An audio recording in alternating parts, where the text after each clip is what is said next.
मणिपुर मामले पर मोदी सरकार के खिलाफ अविश्वास प्रस्ताव लाया गया है। अविश्वास प्रस्ताव पर लोकसभा में चर्चा हो रही है। राहुल गांधी बोल रहे हैं, आपको सीधे लिए चलते हैं।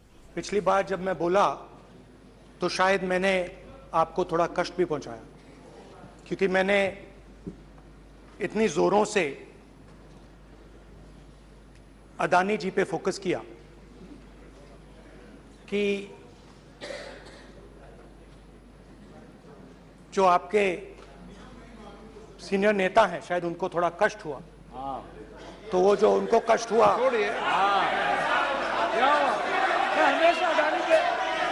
हमेशा अडानी पे अभी भी कष्ट हो रहा है। वो जो कष्ट हुआ, अभी भी कष्ट हो रहा है। विषय पे आइए, विषय पे। अभी भी कष्ट हो रहा है, अभी भी कष्ट हो रहा है। ये देखिए, ये सारे नहीं मगर सुनिए ये है। तो वो जो कष्ट हुआ 1 2 3 4 5 उसका असर शायद अभी भी हो रहे हैं। आप पे भी थोड़ा हुआ। तो इसके लिए मैं आपसे माफी मांगता हूं, मगर मैंने सिर्फ सच्चाई रखी थी। मगर आज जो मेरे बीजेपी के मित्र हैं, आज आपको डरने की जरूरत नहीं है। डरो मत, क्योंकि आज जो मेरा भाषण है, डरो मत, और आप डरो मत।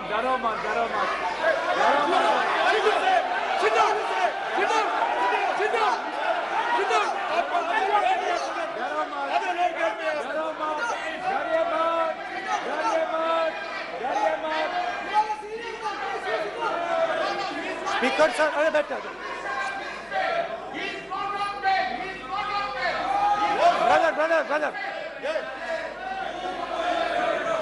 तो आज कोई घबराने की जरूरत नहीं है।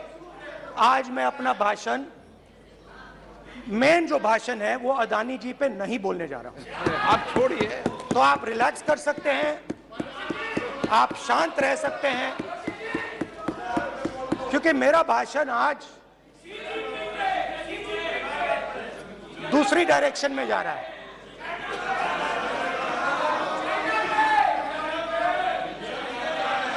रूमी ने कहा था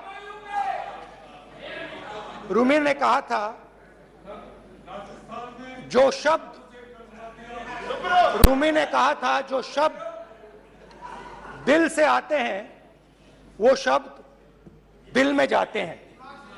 तो आज मैं दिमाग से नहीं बोलना चाह रहा हूं, मैं दिल से बोलना चाह रहा हूं।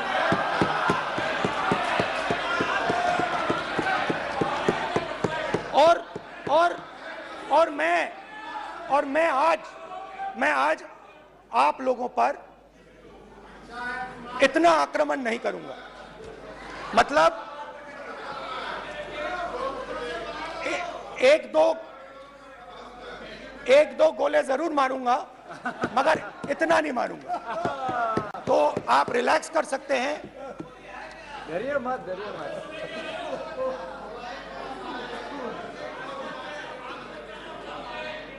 अरे रक्षा मंत्री जी आज संभाल लेंगे हम लोग।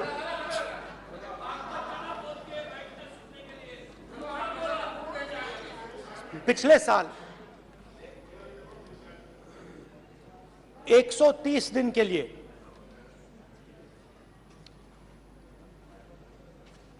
मैं भारत के एक कोने से दूसरे कोने तक गया, अकेला नहीं,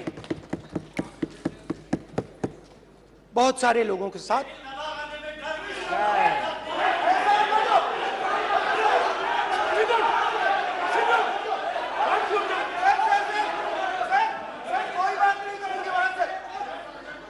सर, ये हमारा टाइम खत्म करने का साजिश है।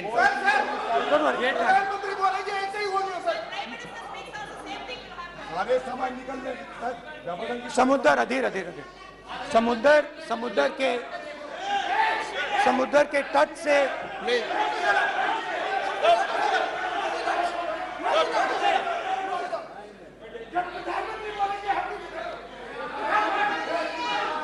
माननीय सदस्य प्लीज प्लीज ऐसे धमकाने का बात की मत बोलो यहाँ पे। यहाँ पे बोलिए, मैं आप उधर भी हाँ बोलिए। प्लीज।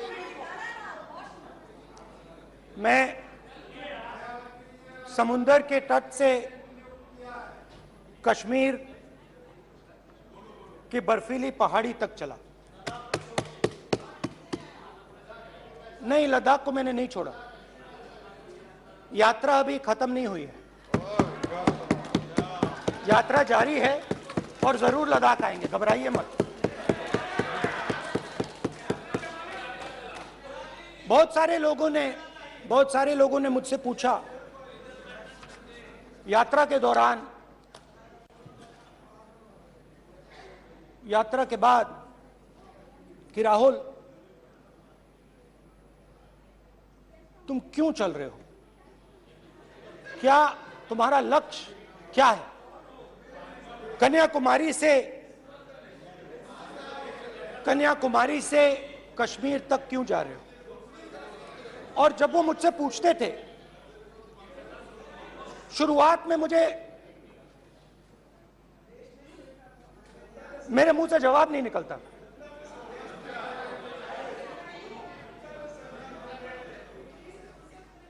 शायद मुझे ही नहीं मालूम था कि मैंने ये यात्रा क्यों शुरू की। जब मैं कन्याकुमारी से शुरू हुआ, मैं सोच रहा था मैं हिंदुस्तान को देखना चाहता हूं, समझना चाहता हूं, लोगों के बीच में जाना चाहता हूं, मगर गहराई से मुझे मालूम नहीं था।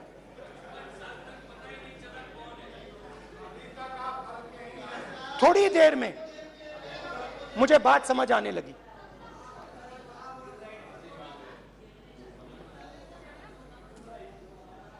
जिस चीज से मुझे प्यार था, जिस चीज के लिए मैं मरने को तैयार हूं, जिस चीज के लिए मैं मोदी जी की जेलों में जाने को तैयार हूं, जिस चीज के लिए मैंने 10 साल हर रोज गाली खाई, उस चीज को मैं समझना चाहता था। ये है क्या जिसने मेरे दिल को इतनी। भाई आप रनिंग कमेंट्री बंद करो, नहीं तो हम भी चालू करेंगे। सुनने का धैर्य रखो। जिस चीज ने मेरे दिल को इतनी मजबूती से पकड़ रखा था, उसको मैं समझना चाहता। शुरुआत में जैसे मैंने शुरू किया, सालों से मैं हर रोज 8-10 किलोमीटर दौड़ता हूं, तो मेरे दिमाग में था कि अगर मैं 10 किलोमीटर दौड़ सकता हूं तो 25 किलोमीटर चलने का क्या मतलब, कोई बड़ी बात नहीं है। ये मैंने सोचा था। आज मैं उस भावना को देखूं तो वो अहंकार था कि मैं ये कर सकता हूं, ये कुछ नहीं है। तो मेरे दिल में उस समय अहंकार था।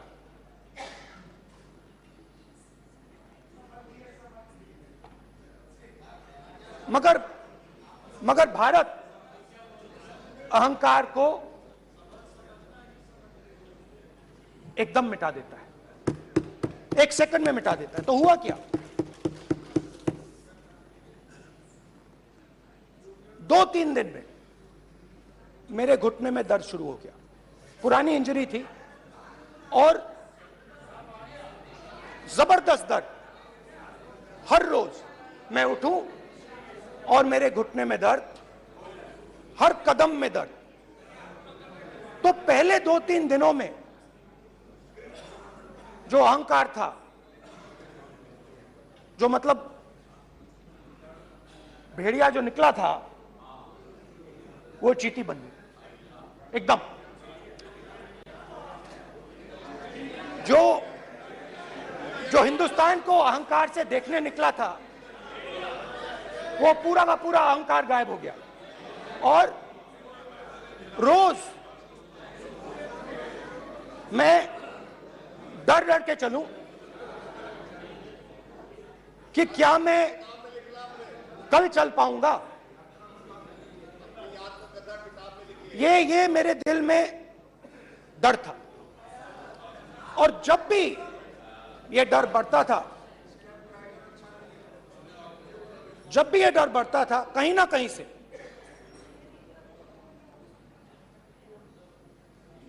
कोई ना कोई शक्ति मेरी मदद कर देती थी। एक दिन मैं सह नहीं पा रहा था, एक छोटी सी लड़की आती है, मुझे चिट्ठी दे देती।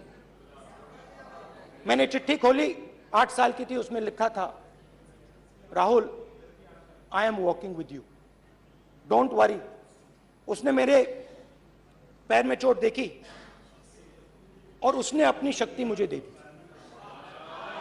सिर्फ उसने नहीं, लाखों लोग ने। और शुरुआत में जब मैं चल रहा था, कोई किसान आता था, मैं एकदम पहले उसको अपनी बात बताता था कि आपको यह करना चाहिए, आपको इस प्रकार से काम करना चाहिए। मगर इतने लोग आए, हजारों लोग आए कि थोड़ी देर में मैं बोल नहीं पाया। जो मेरे दिल में बोलने का डिजायर था वो बंद हो गया, बोल ही नहीं पाया, क्योंकि इतने लोगों से बोलना था। और एक सन्नाटा सा छा गया, भीड़ की आवाज थी, भारत जोड़ो, भारत जोड़ो, भारत जोड़ो। और जो मेरे से बात करता था उसकी आवाज में सुनता गया।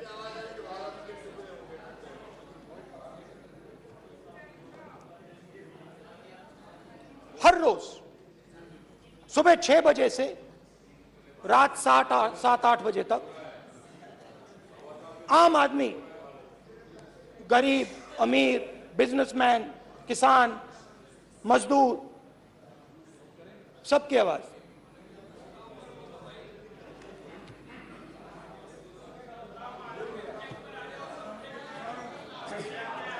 आ रहा हूं। आप कल से रुके, अब थोड़ा और रुक लो, 5-10 मिनट रुक जाओ। तो ये चलता गया, मैं बात सुनता गया। और फिर मेरे पास एक किसान आया और किसान ने हाथ में रुई पकड़ी हुई थी और उसने मुझे कहा, अध्यक्ष महोदय, उसने मुझे कहा, मेरी आंख में देखकर उसने मुझे अपना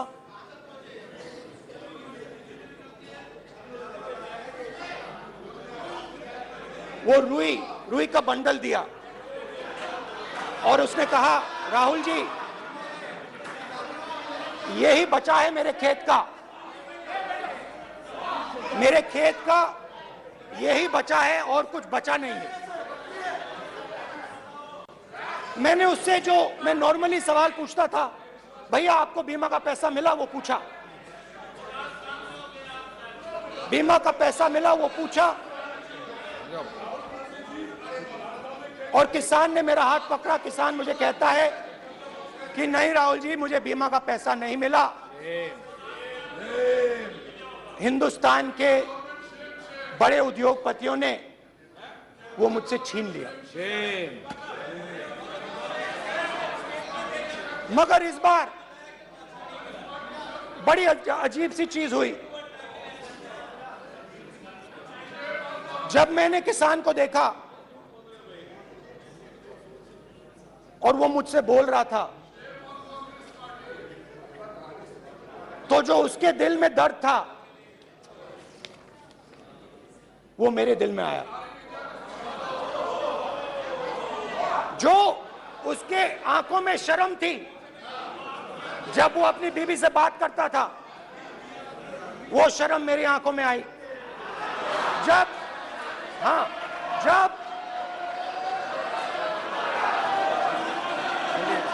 जब उसकी जो भूख थी वो मुझे समझ आई। और उसके बाद यात्रा बिल्कुल बदल गई। मुझे भीड़ की आवाज नहीं सुनाई देती थी, मुझे सिर्फ उस व्यक्ति की आवाज सुनाई देती थी जो मेरे साथ बात कर रहा था। उसका दर्द, उसकी चोट, उसका दुख, मेरा दुख, मेरी चोट, मेरा दर्द बन गया। समझने की कोशिश करो।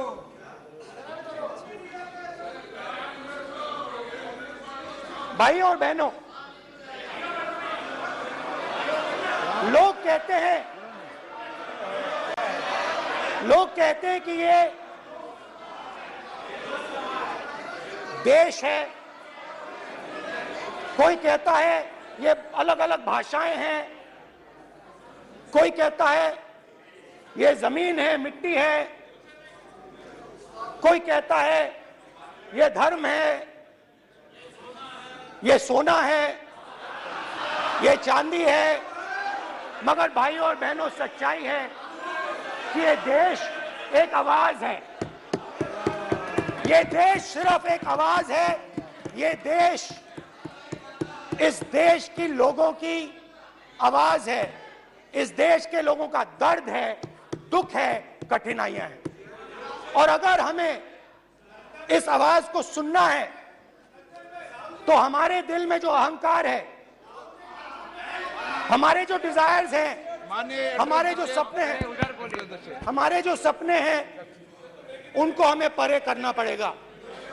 जब हम अपने सपनों को परे करते हैं तब हमें हिंदुस्तान की आवाज सुनाई देती है, तब तक हिंदुस्तान की आवाज हमें नहीं सुनाई देती। अब आप कहोगे ये बात मैंने नॉन कॉन्फिडेंस मोशन में क्यों रखी? इसका क्या मतलब है कि भारत एक आवाज है, भारत लोगों का दुख है, भारत लोगों का कष्ट है, मुश्किलें हैं। क्योंकि भाई और बहनों,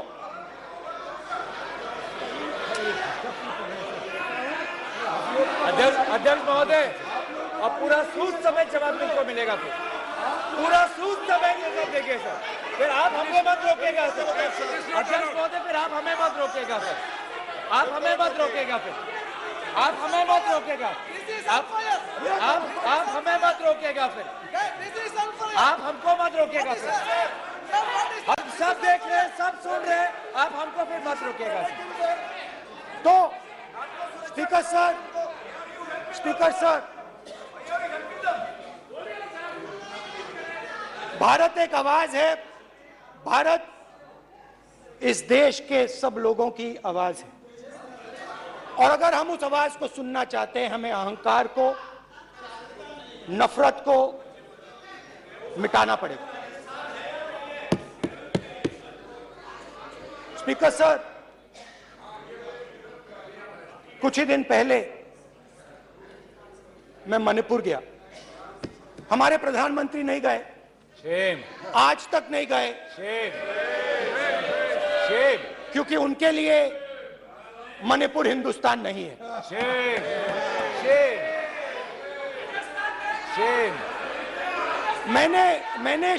मैंने मणिपुर शब्द प्रयोग किया, मगर आज की सच्चाई यह है कि मणिपुर नहीं बचा है। मणिपुर को आपने दो भाग में कर दिया है। मणिपुर को आपने बांट दिया है, तोड़ दिया है।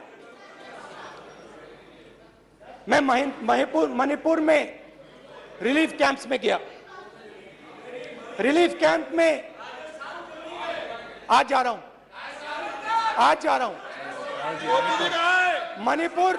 मणिपुर में रिलीफ कैंप में मैंने महिलाओं से बात की। ठीक है सर। अब आप हमको मत रोकेगा। It's not fair. आप हमको No, मत रोकेगा। you tolerate this all this. Sir, No, no, no, पूरा टाइम no. देखेंगे, Sit down. पूरा टाइम देखेंगे। Yeah. Why all this hooligan? कल देखेंगे, कल देखेंगे, कल देखेंगे।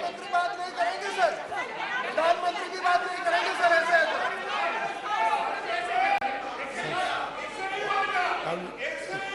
सूद समय मैं जवाब मणिपुर मिलेगा। गया और मणिपुर के कैंप्स में मैंने महिलाओं से बात की, बच्चों से बात की, जो हमारे प्रधानमंत्री जी ने आज तक नहीं किया। एक महिला मुझे कहती है, मैंने उनसे पूछा, बहन क्या हुआ आपके साथ? What's this? Why this? Sir कल फिर ऐसा होगा सर, एक एक मंत्री बोल रहे हैं, कल आप बोले एक एक मंत्री खड़े होके बोल रहे हैं, एक एक मंत्री खड़े होके ऐसे कर रहे हैं, एक एक मंत्री खड़े होंगे तो पूरे सांसद खड़े होंगे यहाँ पे, पूरे सांसद खड़े होंगे यहाँ पे, बैठे नहीं है चुपचाप करिए पूरे सब खड़े होंगे, पूरे सब खड़े होंगे सर। कल कांग्रेस पार्टी ने पूरा देश खड़ा होगा आपके खिलाफ, तो पूरा देश कल आपके खिलाफ खड़ा होगा। मैं बहुत सारी महिलाओं से बात किया, मगर मैं आपको दो उदाहरण देना चाहता हूं। एक महिला मुझे कहती है, मैंने कहा क्या हुआ तुम्हारे साथ? कहती है मेरा छोटा सा बेटा, महिला का सम्मान करें प्लीज, ये सम्मान एक ही बच्चा था मेरा, कोई शर्म कर लो गल मारी। एक ही बच्चा था मेरा, मेरे सामने, मेरे आंखों के सामने उसको गोली मारी है। मैं पूरी रात, आप सोचिए, आप अपने बेटे के बारे में, बेटों के बारे में सोचिए, मैं पूरी रात उसकी लाश के साथ लेटी रही। झूठ नहीं, झूठ आप बोलते हो, झूठ मैं नहीं बोलता हूं। मैं पूरी रात उसकी लाश के साथ लेटी रही और फिर मुझे डर लगा, मैंने अपना घर छोड़ दिया, जो भी मेरे पास था वो मैंने छोड़ दिया। मैंने उनसे पूछा कुछ तो लाई होगी? कहती है नहीं, सिर्फ मेरे जो कपड़े हैं ये मेरे पास हैं। और फिर इधर उधर ढूंढती है और एक फोटो निकालती है और मुझे कहती है यही मेरे पास अब बची है।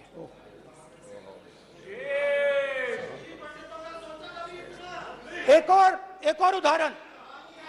और उदाहरण, दूसरे कैंप में मैं, एक महिला मेरे सामने आती है, मैं उससे पूछता हूं तुम्हारे साथ क्या हुआ? क्या हुआ तुम्हारे साथ? और जैसे ही मैंने ये सवाल पूछा,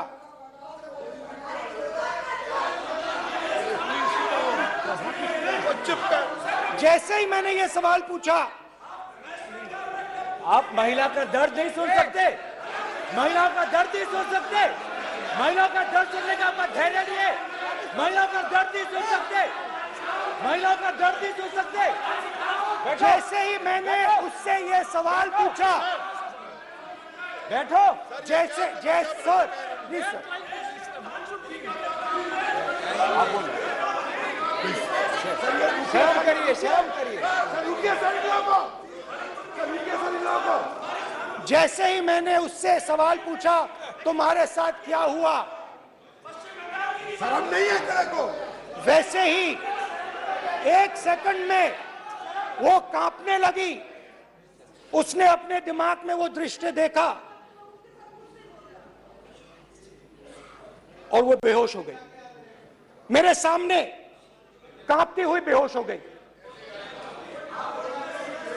तो ये मैंने आपको सिर्फ दो उदाहरण दिए हैं। स्पीकर सर, इन्होंने मणिपुर में हिंदुस्तान की हत्या की है, सिर्फ मणिपुर की नहीं, हिंदुस्तान की हत्या की है। इनकी राजनीति ने मणिपुर को नहीं, हिंदुस्तान को मणिपुर में मारा है।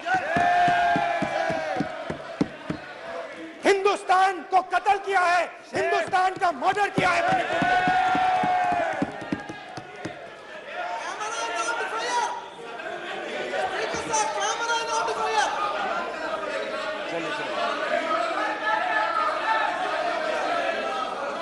अरे दो भाग किए हैं, शर्प करिए जी।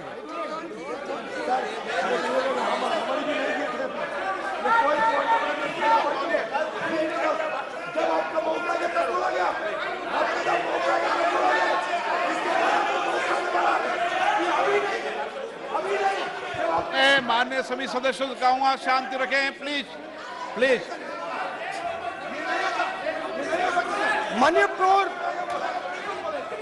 हाँ क्या बोल रहे हैं अब बोलिए। अरे भाई क्या बात है, क्यों बातें कर सकते हैं, क्या बात करते हैं?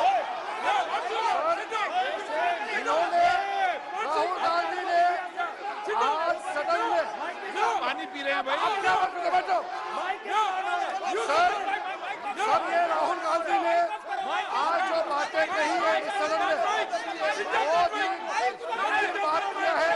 मैं उनसे एक सवाल पूछना चाहता हूँ, 7 दशक तक हजारों लोगों को नॉर्थ ईस्ट में क्या हुए हैं, इसका जिम्मेदार कांग्रेस पार्टी है। राहुल गांधी को माफी मांगना चाहिए। राहुल गांधी का कांग्रेस पार्टी 7 साल से ज्यादा इस देश को शासन किया है। नॉर्थ ईस्ट को इन्होंने खत्म किया है। आज नॉर्थ ईस्ट में जितना मिलिटेंसी है ये कांग्रेस पार्टी ने पैदा किया है। बात करते हैं प्रॉब्लम, अपना बात करते हैं। आज नॉर्थ ईस्ट में सारा मिलिटेंट ग्रुप है, सारा कांग्रेस पार्टी की वजह से जमा हुआ है।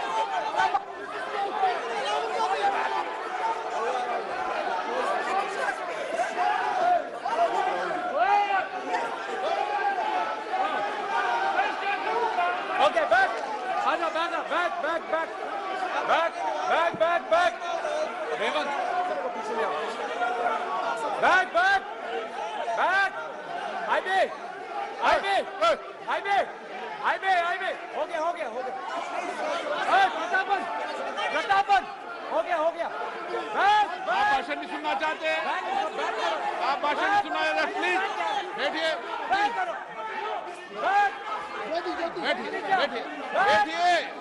प्लीज बैठिए, प्लीज बैठिए। चलिए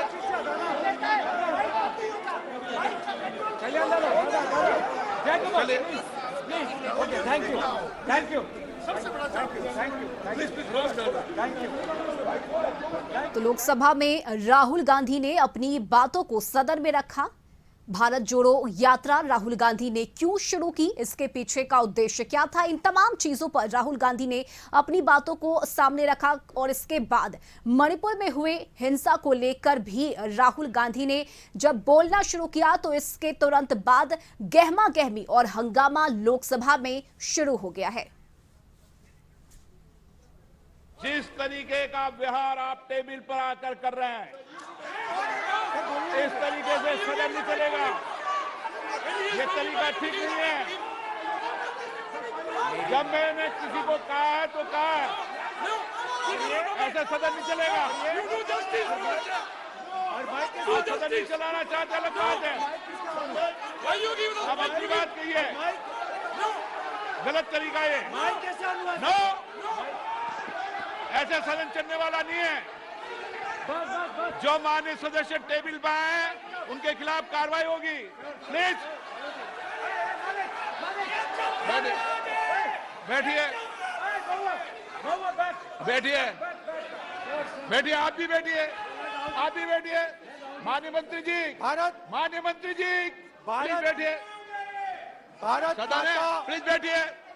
भारत माता, प्लीज बैठिए। Please brother. मैं बहुत शांति से सुन रहा हूं। इसका तरीका ये नहीं है उचित हो कि आप टेबल पर आए। नहीं, गलत तरीका ये। जैसे मैंने माननीय sir please. Please brother. Please भैया पानी ले, पानी ले। जैसे मैंने भाषण के शुरुआत में बोला, भारत एक आवाज है, भारत हमारी जनता की आवाज है, दिल की आवाज है। उस आवाज की हत्या आपने मणिपुर में की। इसका मतलब भारत माता की हत्या आपने मणिपुर में की।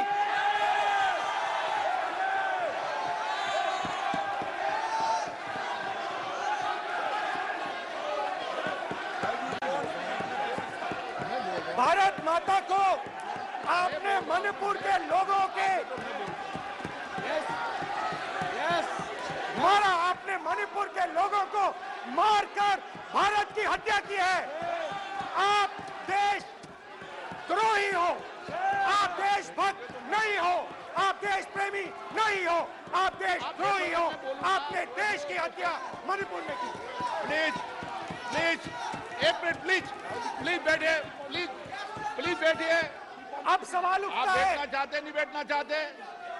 आप बैठना चाहते नहीं बैठना चाहते? इसीलिए आपके प्रधानमंत्री चाहते आप? मणिपुर में नहीं मैं जा आपसे सकते बैठिए आप। हैं, क्योंकि उन्होंने प्लीज देश की हत्या की है। मणिपुर में हिंदुस्तान की हत्या की है, भारत माता की हत्या की है। मणिपुर के लोगों के दिल में। प्लीज एक मिनट बैठिए आप। तो सवाल उठता है, एक मिनट बैठिए, एक मिनट। आप भी विराजे, आप भी विराजो, आप बैठिए सही। नहीं बैठिए, रहने दो आप बैठिए आप, प्लीज बैठिए आप, प्लीज। आप बोल रहे हैं फिर। आप भारत माता के रखवाले नहीं हो, आप भारत माता के हत्यारे हो। प्लीज माननीय सदस्य, प्लीज माननीय सदस्य, प्लीज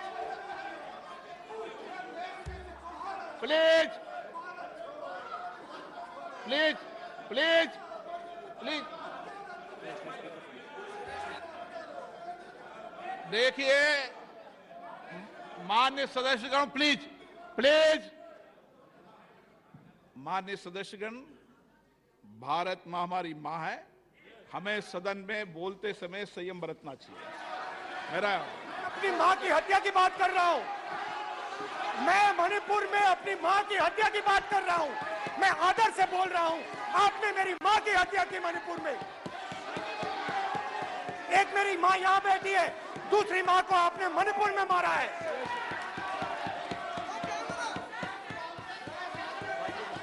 और हर रोज जब तक आप हिंसा को बंद नहीं करोगे, तब तक आप मेरी माँ की हत्या कर रहे हो।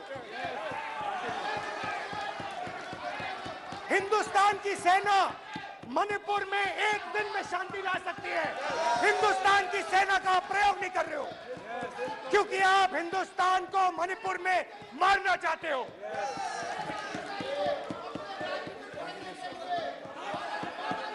तो अगर नरेंद्र मोदी जी हिंदुस्तान की आवाज नहीं सुनते हैं, अगर हिंदुस्तान के दिल की आवाज नहीं सुनते हैं, तो किसकी आवाज सुनते हैं? दो लोगों की आवाज सुनते हैं। इसकी आवाज सुनते हैं, इसकी आवाज सुनते हैं, माननीय सदस्य, और इसलिए सुनते हैं। नो एक गलत तरीका माननीय सदस्य। देख लीजिए अडानी जी के लिए मोदी जी ने क्या काम किया है। देख लीजिए, ये पहले आप और ये बाद में। गलत तरीका आपका, माननीय सदस्य, आपका गलत तरीका है। आप सीनियर सदस्य हैं, आप इस तरीके का व्यवहार सदन में मत करिए। आप बात कहिए, लेकिन इस तरीके से पोस्टर लाना ये उचित नहीं है किसी तरीके से। रावण दो लोगों की सुनता था, रावण दो लोगों की सुनता था, मेघनाथ और कुंभकर्ण। वैसे ही नरेंद्र मोदी दो लोगों की सुनते हैं, अमित शाह और अडानी। भाई और बहनों, लंका को हनुमान ने नहीं नहीं जलाया था, लंका को रावण के अहंकार ने जलाया था। प्लीज माननीय सदस्य, आप संयमित बोले। आप ये सदन है, आप तरीके से बोलिए माननीय राम सदस्य। ने रावण को नहीं मारा था, रावण के अहंकार ने रावण को मारा था। आप पूरे देश में केरोसिन फेंक रहे हो, पूरे देश में आप केरोसिन फेंक रहे हो। आपने मणिपुर में केरोसिन फेंकी और फिर चिंगारी लगा दी। अब आप हरियाणा में कर रहे हो, पूरे देश को आप जलाने में लगे हो। आप पूरे देश में भारत माता की हत्या कर रहे हो। धन्यवाद स्पीकर।